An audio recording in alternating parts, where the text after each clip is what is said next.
성탄절을 교리적으로 설명하는 말은 성육신의 날이다, 그렇게 표현할 수 있습니다. 우리를 죄에서 구원하시기 위하여 하나님께서 육신을 가지고 이 세상에 오신 날이라는 그런 뜻입니다. 영국의 옥스퍼드 대학의 영문학 교수이며 기독교 변증학자이기도 한 C.S. 루이스는 기적이라는 책에서 이렇게 말했습니다. 크리스마스의 가장 중심되는 기적은 성육신 교리입니다. 성육신 교리는 하나님께서 인간이 되셨다는 것을 말합니다. 만약 이것이 사실이라면 인류 역사에서 가장 중심되는 사건입니다. 루이스의 이 말은 정말 중요합니다. 그의 말대로 성육신 교리는 우리가 믿는 기독교의 가장 중심되는 진리이기 때문입니다. 성육신 교리는 요한복음 1장 14절에 있는 말씀이 육신이 되어 우리 가운데 거하신 곳에 근거하고 있습니다. 사도 요한은 그의 복음서 요한복음 1장에서 이 말씀은 세상의 창조 이전부터 계신 분이며 이 말씀은 하나님과 함께 계셨을 뿐만 아니라 이 말씀이 곧 하나님이시라 그렇게 증언합니다. 요한의 증언에 따르면 존재하는 모든 피조물은 이 말씀을 통하여 지음을 받았습니다. 이 말씀은 이제 육신이 되어서 사람들 사이에 거하셨는데 이 말씀은 참빛이며 모든 사람들의 생명입니다. 육신이 되신 이 말씀은 예수 그리스도로서 우리에게 오셨는데 그것이 곧 성육신의 사건입니다. 성육신에 관해서는 사도 바울도 이렇게 말씀합니다. 빌립보서 2장 6절로 8절에 그는 근본 하나님의 본체시나 하나님과 동등됨을 취할 것으로 여기지 아니하시고 오히려 자기를 비워 종의 형체를 가지사 사람들과 같이 되셨고 사람의 모양으로 나타나사 자기를 낮추시고 죽기까지 복종하셨으니 곧 십자가의 죽으심이니라 그렇게 말씀합니다. 하나님이 하나님 된 자신의 전부를 다 비우시고 모든 조건에서 인간과 같이 되신 것입니다. 하나님이란 속성과 피조물 혹은 인간이라는 속성은 비교할 수가 없습니다. 그리고 존재론적으로 달라도 너무 다른 존재입니다. 그런데도 하나님이 인간이 되신 것입니다. 미국의 유학 온 인도 청년에게 한 미국 학생이 열심히 전도를 했습니다. 산책을 하면서 대화를 하기 시작합니다. 그런데 인도 청년이 성육신의 의미를 도무지 이해하지 못하겠다고 그렇게 물었습니다. 그들이 산책하는 동안 트랙터가 땅을 갈고 있었는데 마침 그곳에 큰 개미집이 그들의 눈에 띄었습니다. 이때 인도 청년이 저 개미들을 어떻게 하냐고 안타까워했습니다. 힌두교에서는 미물인 개미의 생명도 귀하게 여기기 때문입니다. 그때 미국인 학생이 재치 있게 이렇게 말합니다. 내가 아무리 외치고 안타까워해도 개미가 알아듣지 못하잖니? 하나님께서도 우리가 온전히 알아들을 수 있게 말씀하시기 위해 사람이 되셨는데 이것이 바로 성육신이야. 그렇게 말을 하니까 그 인도 청년이 복음을 알고 믿고 받아들였다는 겁니다. 그런데 이러한 성육신 사건은 무엇보다도 구원의 사건입니다. 성경을 관통하는 주제는 죄에 빠진 인간을 구원하시는 하나님의 구원의 손길입니다. 하나님은 불순종하는 인간과 그의 세계를 저버리지 않으시고 옛적부터 선지자를 보내시어서 구원의 손길을 펼쳐 오셨습니다. 그 방법이 약간의 효과는 있었지만 구원을 완성할 수는 없었습니다. 이것을 바로 그리스도의 예표다, 그림자다 그렇게 얘기를 합니다. 그러니까 본체가 아니라 그림자에 불과하고 본체가 아니라 그 예표에 불과하다는 것입니다. 그래서 하나님은 성자 예수님에게 인간의 몸을 입히셨습니다. 예수 그리스도 곧 성자 하나님은 인간의 몸을 입고 이 세상에 오심으로써 죄악에 빠진 인간과 그의 세계를 구원하십니다. 그리고 성육신 사건은 하나님의 사랑을 보여줍니다. 우리는 하나님을 사랑이라고 고백합니다. 하나님은 그저 사랑의 원리가 아니라 사랑 가운데 구체적으로 행하시는 분이십니다. 다시 말하면 성자 하나님이 인간의 몸을 입고 이 세상에 오신 사건, 곧 성육신의 사건은 하나님이 이 세계를 포기하지 아니하시고 끝까지 사랑하심을 분명하게 보여준 그런 사건이라는 말씀입니다. 옛날에 도덕가인 한 재상을 둔 왕이 있었는데 그 재상이 팔레스타인 지역을 여행하다가 그리스도의 복음에 감동을 받아서 그리스도인이 됐습니다. 귀국한 후 그는 죄인을 구원하기 위해 세상에 오신 예수님을 믿고 그리스도인이 되었음을 사람들에게 알리기 시작합니다. 이러한 자신의 신하에게 호기심을 가진 왕은 내가 무슨 일을 하려고 할 때 종들에게 명하면 그것이 그들이 그것을 하지 않느냐? 그런데 네가 말하는 대로 만왕의 왕이 되신 하나님이라면 말 한마디만으로도 사람을 구원할 수 있는데 무엇 때문에 친히 사람의 몸을 입으셨단 말이냐? 그렇게 그 재상에게 물었습니다. 신하는 왕에게 답변할 여유를 하루만 달라고 구했습니다. 그리고 돌아온 후 재상은 정교한 목수를 불러다가 아직 어린 아기인 왕자의 형상을 목각 인형으로 만들어 왕자의 옷을 입히고 모처에다가 갖다 뒀습니다. 이튿날 왕은 가족들과 그 재상과 함께 배를 타고 유람을 하면서 그때 그에게 어제 질문에 답하라 그렇게 말했습니다. 그리고 왕의 곁에는 궁녀가 어린 왕자를 품에 안고 있었습니다. 귀로는 신하의 말을 들으면서 눈으로는 아들을 바라보느라 정신없으신 그 왕은 궁녀에게 잠깐 아기를 달라고 했습니다. 그런데 궁녀가 왕자를 건네다가 그만 그 왕자를 물에 빠뜨리고 말았습니다. 그 순간 왕은 물속으로 뛰어들려고 했습니다. 그때 그 신하가 왕을 말렸습니다. 왕이시여, 친히 내려가실 필요가 없습니다. 저에게 분부하시는 곳으로 부족하십니까? 왕은 안 된다. 안 돼. 내가 친히 구하러 가야 한다. 다른 사람은 마음이 안 놓여. 이것이 아비의 사랑이다. 그렇게 만류하면서 왕이 직접 왕자를 구원하고자 물속으로 뛰어들려고 했습니다. 그러자 재상은 전능하신 주께서 한마디로 세상 사람을 구원하지 않고 친히 사람의 모양이 되신 유일한 이유는 바로 우리를 사랑하시기 때문입니다. 그렇게 왕에게 말했습니다. 그리고 물에 빠진 것은 자신이 만든 목각 인형이었음을 보여줬습니다. 여러분, 기독교 신앙의 핵심은 개념에 있지 않고 구체적인 역사적 사건과 인물에 있습니다. 바로 성탄절이 그렇습니다. 예수님은 역사가 증언하는 시간에 역사가 입증하는 장소에서 나셨습니다. 예수님은 인간 중에 가장 유약한 아기의 모습으로 인간 중에 가장 가난한 동물의 축사에서 태어나셨습니다. 가장 의심받는 부부 사이에서 아들로 태어났습니다. 동생들의 질투심과 견제 속에서 예수님은 사셨습니다.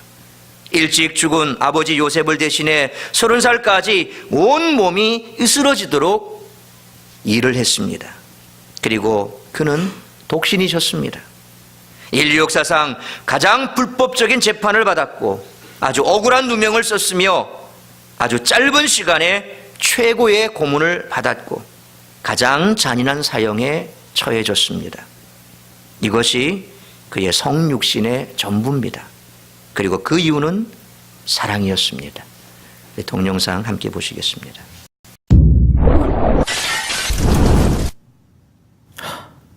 You. Look at your eyes. Look at them. Speckled, colorful, each one unique, and I created every one of them. I created everything, the universe, and you. I gave you your personality. I made you pure, complex, and every day I give you life. I love you. But something happened. You cheated on me. You didn't trust me. You sinned.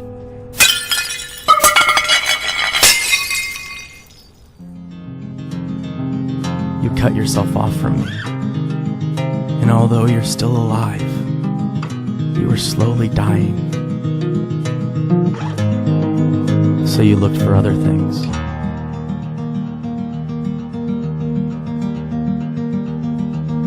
To fill the void. But nothing works.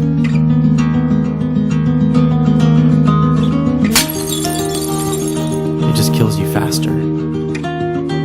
And it separates us more and more.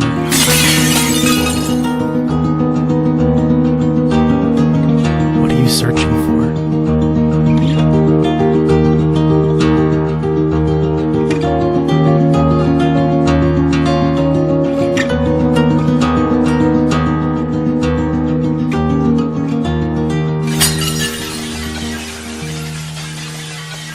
I don't want you to die. I created you, not to be destroyed, but to know me. So I became one of you, a fragile creation. I was tempted, but I never sinned. I came to save you. You have so many sins, and they have a cost. Someone has to die, you or me. So I took on your sin and traded in my life for yours. And I died in your place. Because I love you. Then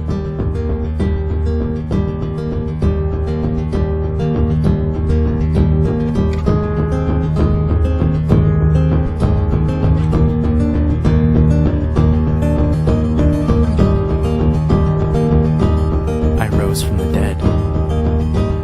I am the way, the truth, and the life. I am Jesus.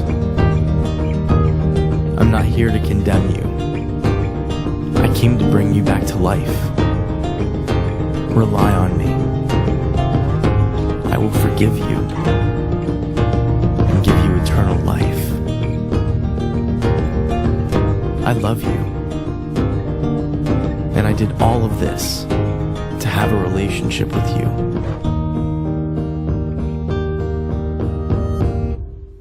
Will you follow me? 마지막 대사가 기억나십니까? Will you follow me? 나를 따를 것인가? 왜요? 내가 너를 사랑하니까. 내가 너를 사랑하니까. 우리가 주일 예배 시간마다 고백하는 사도신경에 나는 그의 유일하신 아들 우리 주 예수 그리스도를 믿습니다. 그는 성령으로 잉태되어 동정녀 마리아에게서 나시고 라는 구절이 있습니다.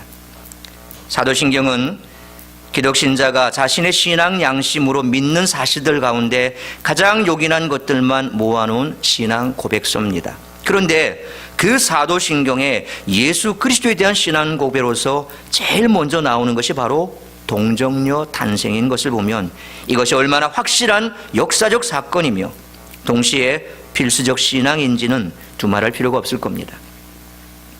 오늘 본문은 바로 그 예수님의 동정녀 탄생을 천사가 마리아에게 예언해 주는 그런 장면입니다.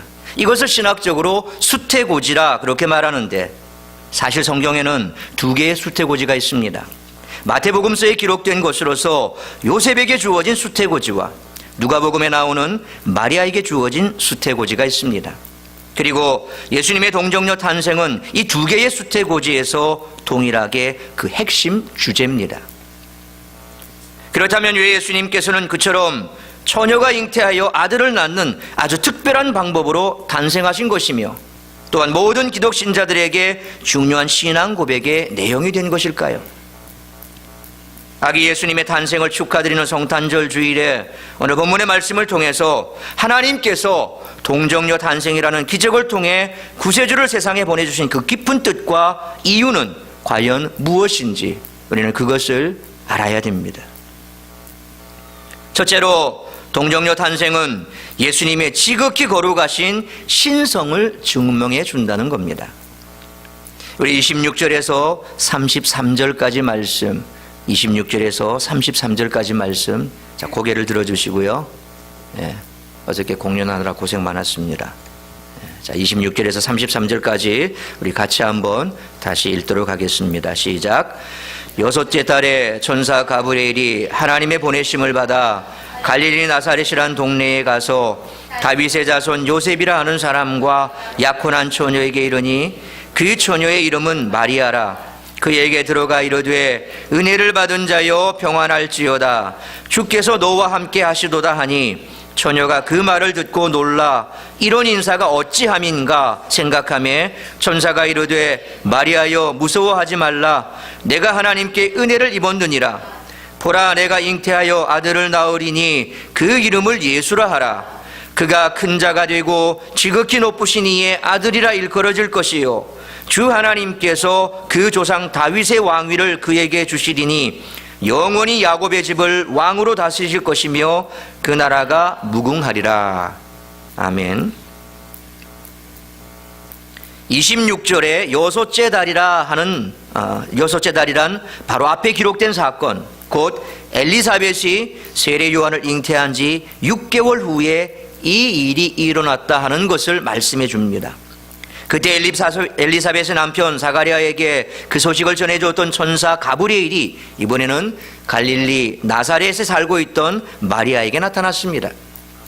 그녀는 마태복음 1장에서도 밝히고 있듯이 요셉이라는 사람과 정혼한 처녀로서 당시의 정혼이란 아직 육체적 관계만 갖지 않았을 뿐 다른 나머지는 다 결혼한 것과 같은 구속력을 가지고 있던 그런 의미를 갖고 있는 것이 정혼한다는 말입니다. 그런데 가브리엘 천사가 마리아에게 했던 첫인사는 은혜를 받은 자요 라는 말이었는데 이것은 그녀가 특별한 축복은 받은 자가 되었음을 뜻하는 것이었습니다. 세상의 구세주가 되실 예수님을 잉태하게 된다는 것은 두말할 필요 없이 보통의 특권이 아닌 은혜이기 때문입니다. 하지만 마리아로서 아직 그 사실을 모르고 있었기 때문에 이런 인사가 어찌함인가 그렇게 의아해할 수밖에 없었습니다. 그때 천사는 다시 한번 무서워하지 말라. 내가 하나님께 은혜를 입었느니라. 그러면서 지금 마리아가 곧 듣게 될 소식에 대하여 조금 더 두려워할 필요가 없다고 미리 안심을 시켜줍니다. 왜냐하면 나중에 마리아도 말했듯이 남자를 알지 못하는 처녀가 아들을 낳게 된다는 것은 당연히 두려워할 수밖에 없는 일이었기 때문입니다. 그런 후에 가브리엘 천사는 마리아에게 보라 내가 잉태하여 아들을 낳으리니 그 이름을 예수라 하라고 그가 가지고 왔던 소식의 본질을 전해줬습니다. 이 예수라는 이름은 구약의 히브리 말로 예슈아라고 합니다. 이 예슈아를 헬라어로 음력한 것이 이 예수입니다. 그 뜻은 여호와는 구원이라는 뜻이고 이것은 이야기가 바로 메시아, 구세주로 오신다는 것을 가리키고 있습니다. 나중에 요셉과 마리아는 각각 자기에게 나타났던 천사로부터 똑같은 수태고지를 받았을 뿐만 아니라 그 아기에게 지어줄 이름까지 동일하게 지시받았다는 사실을 확인함으로써 이 모든 일이 정말 하나님께서 행하시는 일이라고 의심의 여지 없이 확신하게 됐을 것입니다. 그 예수님은 장차 큰 자가 되고 지극히 높으신 이 아들이라 일컬음을 받게 될 것이라고 또한 얘기했습니다. 앞에 15절에서 천사가 세례 요한에 대해 예언할 때에도 그가 주 앞에서 큰 자가 되며 라고 세례 요한에 대해서 얘기했습니다. 그때는 주 앞에 라고 하는 수식어가 있었고 오늘 32절에서는 그냥 큰 자라 그렇게만 되어 있습니다. 다시 말하면 세례 요한은 예수님을 섬기는 큰 자가 될 사람이었지만 예수님은 인류 역사상 가장 큰 자가 되실 분이었다는 것을 말씀하고 있습니다. 하지만 그렇다고 해서 이 큰 자라는 의미가 세상에서 가끔 나타나는 위대한 인물 그 정도를 뜻하는 말이 아니었습니다. 왜냐하면 예수님은 본문 32절에 지극히 높으신 이의 아들, 또한 35절에서도 다시 한번 나실 바 거룩한 이는 하나님의 아들이라 반복되듯이 바로 성자 하나님이시기 때문입니다. 예수님은 비록 마리아의 몸을 통해 탄생하긴 하셨지만 다른 사람들과 달리 그 근본은 어디까지나 거룩하신 신적 존재이기 때문입니다. 그 예수님께서 하나님께로부터 다윗의 왕위를 받아서 영원히 야곱의 집을 왕으로 다스리실 것이며 그 나라가 무궁하리라 그렇게 말씀한 것도 바로 예수님께서 그와 같은 신적 권위로 세상을 다스리게 될 그럴 뿐임을 말씀하고 있습니다.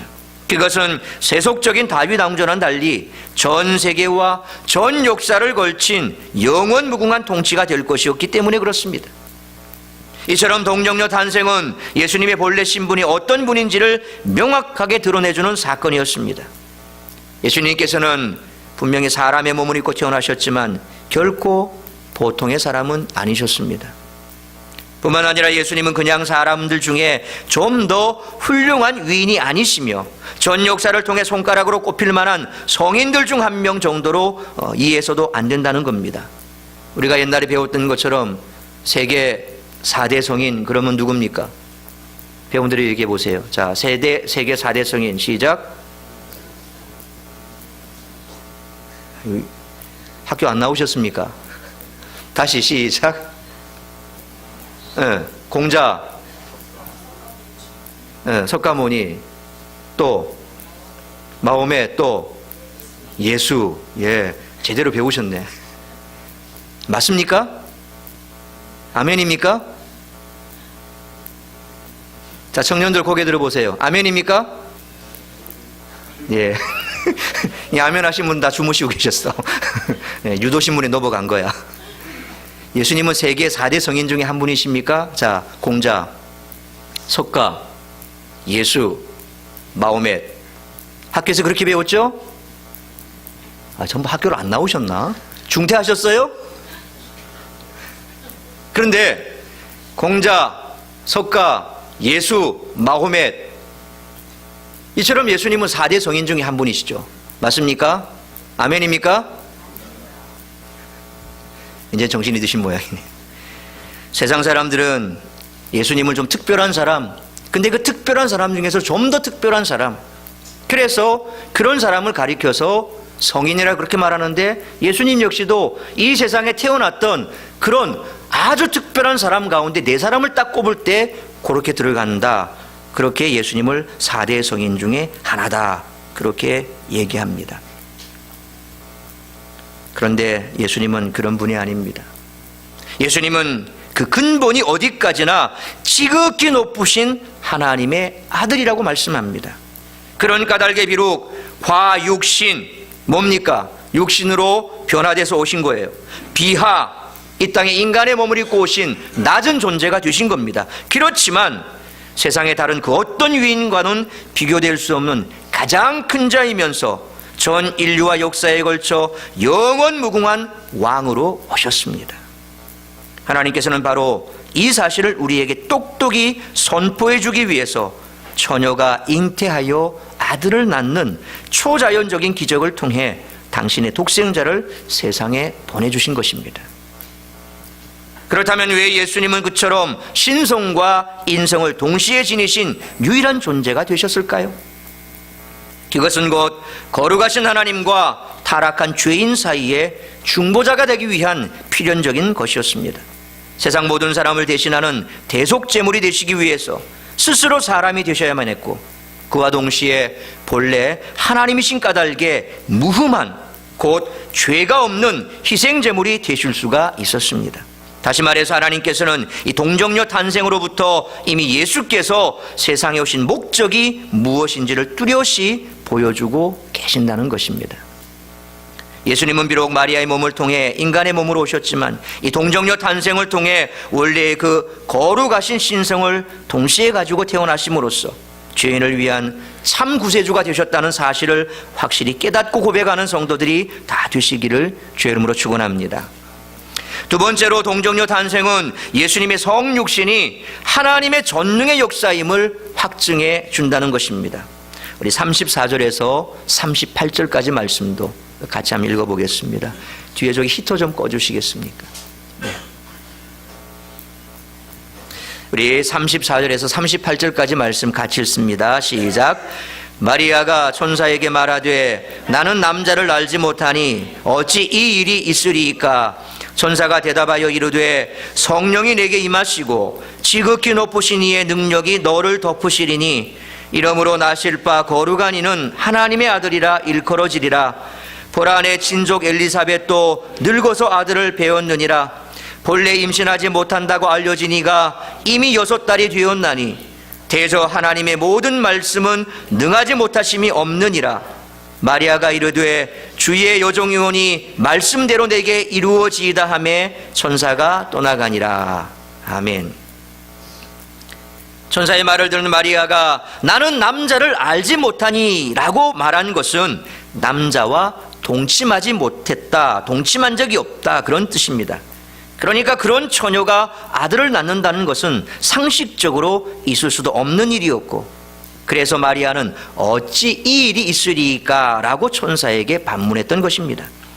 그때 가브리엘 천사는 동정녀 탄생이라는 기적이 벌어지게 된 결정적인 원인을 명백하게 천명해 줬습니다. 바로 성령이 내게 임하시고 지극히 높으신 이의 능력이 너를 덮으리시니, 그렇게 말씀했습니다. 여기서 성령이 내게 임한다라는 말은 성령께서 마리아에게 내재하셔서 작동을 일으키신다 하는 그런 뜻이며, 이것은 바로 이어지는 지극히 높으신 하나님의 능력이 너를 덮을 것이다 하는 말씀과 동일한 뜻입니다. 과거에는 이 동정녀 탄생이 도무지 인간의 이성으로는 받아들일 수가 없었습니다. 그런 일이 있을 수도 없고 있지도 않았고 상상조차 할 수 없습니다. 그런데 요즘은 어떻습니까? 체외수정, 아이를 낳지 못하는 불임의 여성들에게 정자가 기증이 되고 그 정자가 체외수정을 통해서 다시 몸속에 들어가서 엄마가 아기를 키우게 되는, 맞죠? 이것도 처음 들어보십니까? 표정들이 전혀 지금 목사님 무슨 말씀하세요? 그게 있을 수 있는 일이에요? 지금 이렇게 보시는 것 같은데 너무 심각하게 보시네요. 과학이 발달할수록 뭔가가 지금 확실하게 보여집니다. 과거에 성령으로 잉태됐다, 처녀가 아기를 가졌다, 말도 안 되는 소리다, 그래서 우리 이런 것들은 얘기하지 말자. 어떻게 이게 가능한 거냐? 성경도 좀 받아들일 수 있는 거 우리가 받아들여야지. 이건 말이 안 된다. 그렇게 해서 이런 부분들을 다 배척하고 빼버리고, 그래서 자유주의 신학자들이 말하는 것처럼 인간 예수, 우리가 이성적으로 받아들일 수 있는 인간 예수, 그 예수만 우리가 얘기하고 그 예수를 찾아보자. 그래서 예수를 탐구한다는 것이 바로 이처럼 인간 예수만 찾기에 바빴던 그런 자유주의 신학자들이 있습니다. 지금도 그런 계통의 신학을 받아들이는 사람들이 있습니다. 그래서 예수님, 성령님, 하나님을 말하지만 그들의 머릿속에는 이와 같은 기적적인 초자연적인 것들은 다 빼버립니다. 순수 우리와 동일하게 인간의 몸을 입고 오신 예수님 맞습니다. 근데 예수님은 바로 오늘 여기 말씀처럼 성령으로 잉태되셨습니다. 하나님의 신적인 권위로 잉태되셨습니다. 처녀가 임신한 겁니다. 그래서 이것이 바로 지극히 높으신 하나님의 능력이 너를 덮을 것이다 라는 말씀과 동일한 의미가 되는 겁니다. 한마디로 비록 마리아가 남자는 알지 못했지만 그 대신에 성령을 통한 하나님의 능력이 역사함으로써 그와 같은 초자연적인 기적이 벌어지게 될 것이라는 그런 말씀입니다. 계속해서 천사는 마리아에게 그녀의 친족 엘리사벳 역시 나이가 늙어서 정상으로는 도저히 임신하지 못한다고 그렇게 알려진 상태였지만 이미 임신한 지 6달이 되었다라고 알려졌습니다. 네가 지금 임신할 것인데 그 임신한 것과 이미 6달 전에 내 친족 엘리사벳도 그녀는 임신할 수 없어. 다 사람들이 그렇게 생각했지만 이미 임신한 지 6달이 된 거야. 네가 그것을 보고 알면 네가 임신한 것도 넌 믿어야 돼. 그건 하나님의 능력이야. 하나님께서 너에게 베풀어 주신 거야. 그렇게 얘기하는 겁니다. 엘리사벳의 경우에도 천사를 통해 일단 하나님의 말씀이 주어지니까 그대로 이루어진 것처럼 지금 마리아가 받게 된 수태고지 역시 하나님의 모든 말씀은 능하지 못하심이 없느니라 하는 이 역사가 반드시 성취되어야 말 것임이 틀림이 없었습니다. 이 하나님의 말씀은 바로 태초에 천지를 창조하신 역사에도 사용됐습니다. 그래서 천지가 어떻게 창조됐습니까? 하나님이 일일이 손으로 깎아서 만드셨습니까? 뭐로 했다고 그랬습니까? 말씀으로 창조하셨다고 그랬습니다. 하나님이 이르시되 빛이 있으라 하시니 빛이 있었고, 하나님이 말씀하셨습니다. 태초에 말씀이 계시니라. 이 말씀이 없이는 하나라도 이루어진 것이 없다.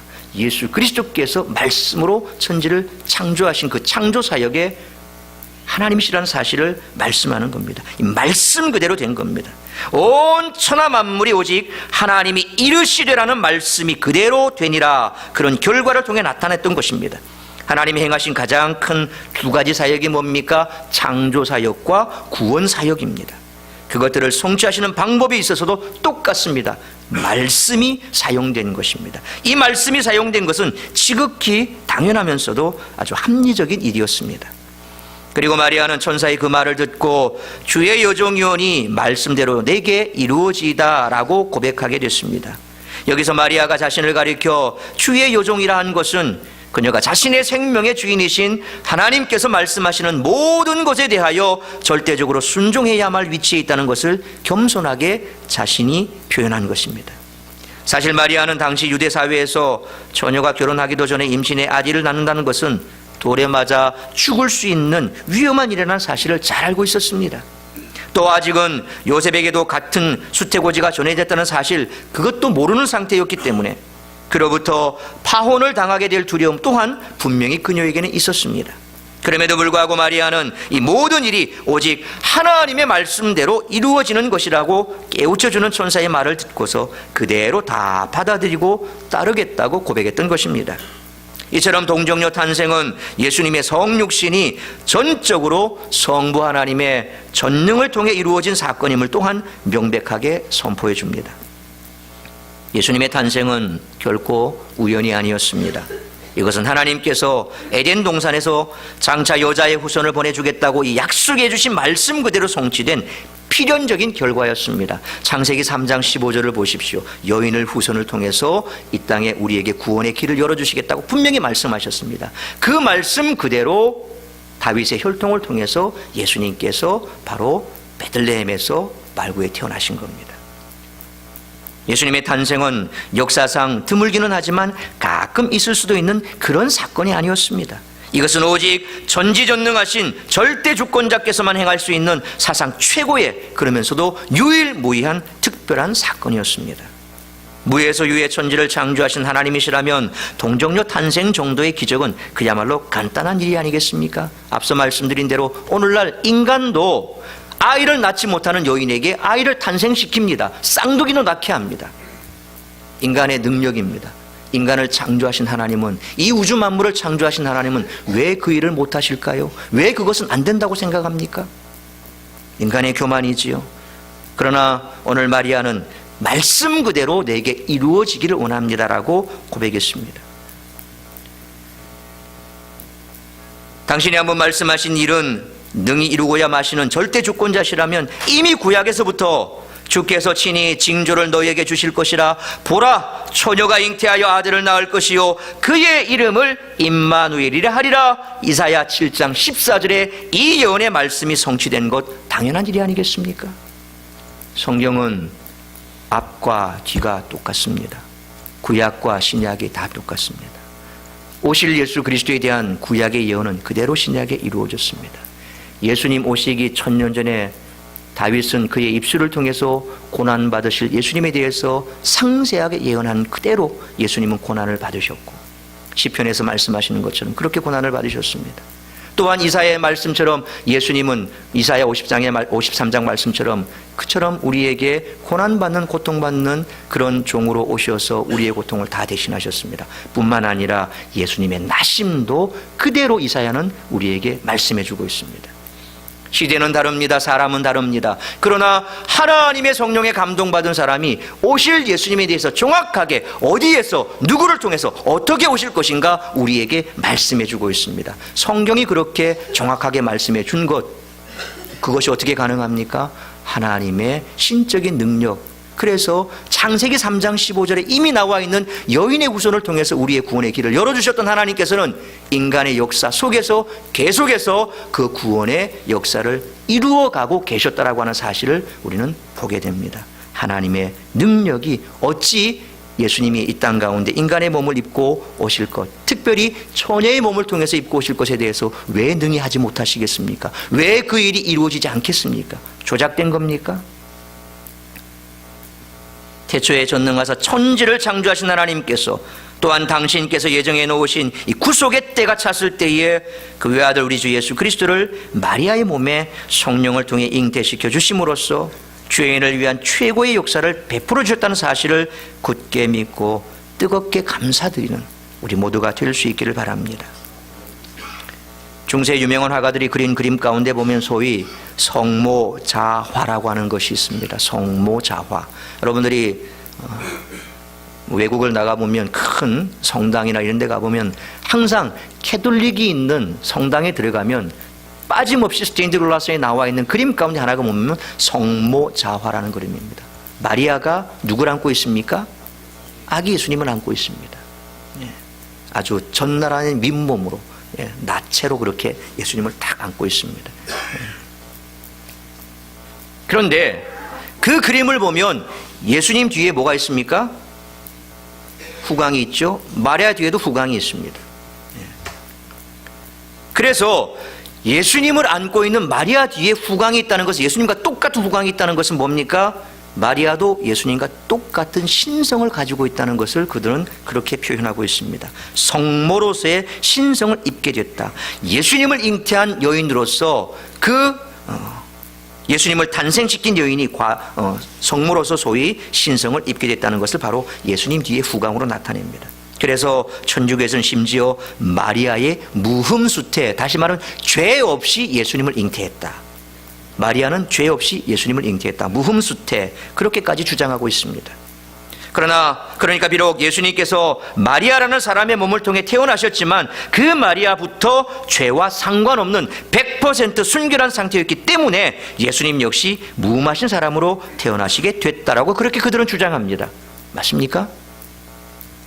성경은 그렇게 말하지 않지요. 이 모든 말들이 다 그냥 인간이 지어낸 말일 뿐입니다. 마리아는, 여러분은, 저는, 아담 이후로 아담의 모든 자손들은 다 죄인입니다. 죄가 없을 수는 없습니다. 죄가 없이 예수님을 잉태했기 때문에 그 여인이 죄가 없어야 되고, 그래서 그것 때문에 예수님이 죄 없이 태어난 것이 결코 아닙니다. 그 여인은 은혜 받은 자에 불과합니다. 예수님께서는 하나님의 신적인 능력으로 마리아의 몸을 빌어서 태어나셨습니다. 성령의 능력 가운데 태어나셨습니다. 그래서 그분은 하나님이시기에, 태초에 천지를 창조하신 하나님이시기에 죄가 없으신 분이요, 인간의 육적인 관계를 통하지 않았기 때문에 그 죄의 사슬이 예수님께서는 있을 수가 없는 겁니다. 마리아가 부음하기 때문에 그런 건 아닙니다. 오늘날의 천주교 내에서는 마리아를 그래서 제4위 하나님으로 공식 인정해야 한다고까지 주장하고 있습니다. 우리는 삼위 하나님이지요, 성부, 성자, 성령. 그런데 천주교에서는 제4위의 하나님이 있다, 마리아다, 그렇게 얘기를 합니다. 그리고 그들이 주장하는 건, 왜 마리아에게 기도를 합니까? 자식이 엄마가 말하는 것에 대해서 들어요, 안 들어요? 자녀는 엄마가 얘기하는 걸 들어야 됩니다. 다 들어줍니다. 마찬가지라는 거죠. 성모께 기도하면 어떻게 아들인 예수께서 안 들어주시겠냐, 이 말이에요. 다 들어준다는 겁니다. 그래서 마리아에게 기도한다는 겁니다. 그리고 마리아는 그래서 4위 하나님으로 세워야 된다. 여러분, 성경에 어디 그런 내용이 있습니까? 성경에 나타나는 마리아는 초대교회 안에서조차 어떤 지위, 어떤 위치, 지도자의 위치도 있지 않았고, 오직 다른 평신도들과 똑같은 모습으로 딱 한 번 성경에 기록됐을 뿐입니다. 마리아는 오직 예수님의 육신적 어머니가 되는 은혜를 입은 여자였을 뿐이었습니다. 그러므로 동정녀 탄생은 결코 마리아를 미화시키기 위한 일도 아니며 신격화시키는 일도 더더욱 되어서는 안 됩니다. 단지 동정녀 탄생은 오직 예수님의 무음하시고 거룩하신 신성을 증거하는 사건이었고, 동시에 전능하신 하나님의 언약 성취를 확증해 주기 위하여 벌어진 사건이었습니다. 한마디로 말하면 동정녀 탄생은 어디까지나 예수님의 본성과 하나님의 능력을 나타낸 기적이었지, 결코 마리아를 성모로 승격시킨 그런 사건이 아니었던 것입니다. 우리 개육주의 기독신자들이 사도신경을 통해서 그는 성령으로 잉태되어 동정녀 마리아에게서 나시고 라고 신앙 고백하는 이유도 바로 여기에 집중되어 있는 것이 아니겠습니까? 사랑하는 성도 여러분, 우리는 이 동정녀 마리아라는 말을 통해서 마리아를 숭상하는 것이 결코 아니라 오직 예수님께서 죄와 아무 상관없는 무흠한 어린 양으로서 십자가에 달려 돌아가시기 위해 오셨다는 사실, 그리고 이 모든 일을 성부 하나님께서 당신의 구속사를 통해 계획하시고 예언하시고 그대로 성취해 주시다는 사실을 확실히 고백할 뿐입니다. 그래서 개혁주의 신앙에 맥을 잇는 하이델베르크 요리문답이나 웨스트민스터 신앙 고백에서도 동일하게 이 예수님의 동정녀 잉태와 탄생은 예수님께서 하나님의 아들이시며 성부 하나님과 본질적으로 동일하신 분이시며 처녀 마리아의 태를 통해 인성을 취하셨지만 성령의 능력으로 잉태된 까닭에 죄는 없으셨다라고 오직 성경 말씀이 증거하는 사실만을 그대로 천명하고 있는 겁니다. 그래서 우리는 천주교와 달리 마리아에 대해서 기도하지 않습니다. 마리아가 예수님을 낳은 은혜 받은 여인인 맞습니다. 그러나 그 마리아를 어떤 위치에 놓고도 우리는 그에게 경배하거나 그를 섬기지 않습니다. 그럴 이유가 없습니다. 그걸 여러분들이 제대로 아셔야 됩니다.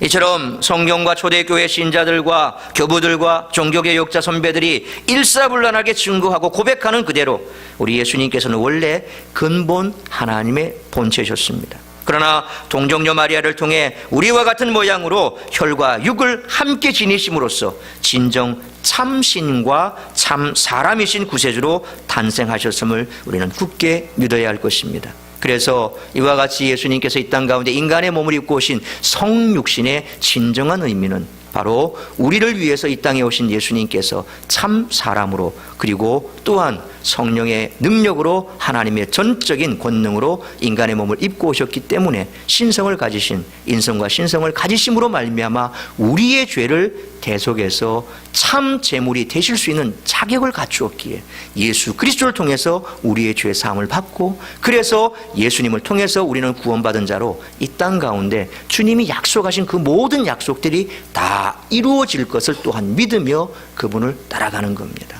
우리의 신앙이 바로 이와 같은 사도신경의 첫 번째 예수 그리스도에 관한 성육신, 왜 동정녀 마리아의 몸을 빌어서 입고 오실 수밖에 없었고 왜 그것이 우리에게 중요한가라는 사실을 우리가 늘 잊지 않고 그래서 우리의 믿음이 흔들림 없이 주님 오시는 그날까지 바로 참 예수님이 어떤 분인가를 알고 믿고 나아가 승리하는 여러분의 삶이 되시기를 주름으로 축원합니다. 기도하겠습니다.